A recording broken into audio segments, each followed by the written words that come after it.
അപ്പുവിനെ കുറിച്ച് പറയുകയാണെങ്കിൽ അവൾ ചെറുപ്പം മുതലേ ഒന്നും വീട്ടിൽ മൂത്ത കുട്ടിയാണ്.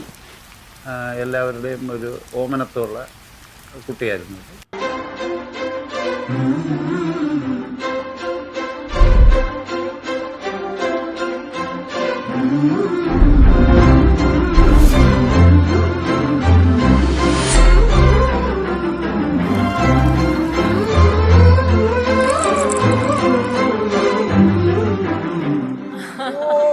എന്റെ പൊന്നെ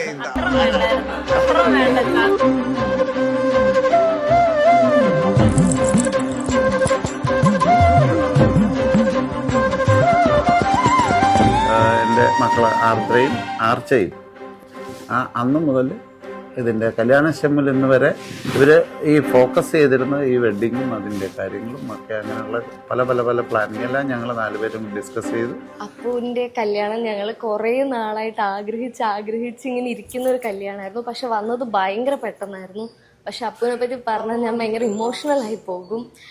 കല്യാണത്തിനെ പറ്റി അപ്പു എപ്പോഴും എന്നോട് ചോദിക്കും സങ്കടമുണ്ടോ എന്ന്. അപ്പു ഇങ്ങനെ പോകുമ്പോഴത്തേക്കും ഞങ്ങൾ എവിടെ പോയാലും ഞങ്ങൾ രണ്ടും ഒരുമിച്ചാണ് പോകുന്നത്. പക്ഷെ അത് പറഞ്ഞാൽ ഇമോഷണലാണ്.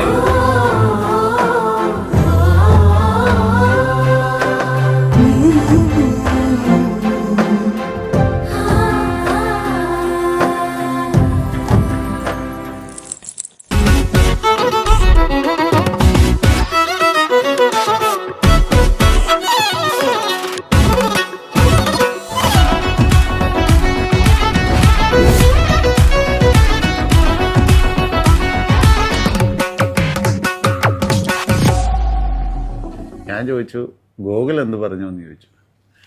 അപ്പോൾ അവന് കുഴപ്പമൊന്നുമില്ല, അവന് ഇഷ്ടപ്പെട്ടു എന്ന് പറഞ്ഞു. പിന്നെ ഞങ്ങൾ അതിൻ്റെ ഫോളോ അപ്പ് അങ്ങ് ചെയ്യുമായിരുന്നു.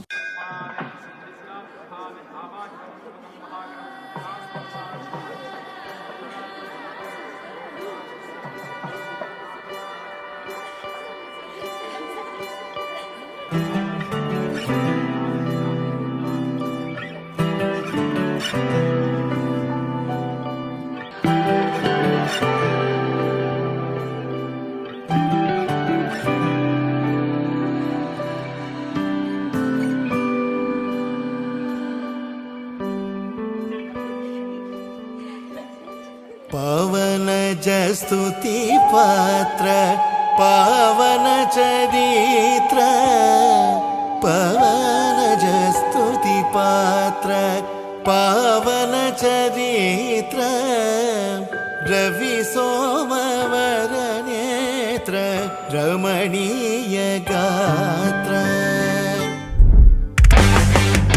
पावन स्तुति पात्र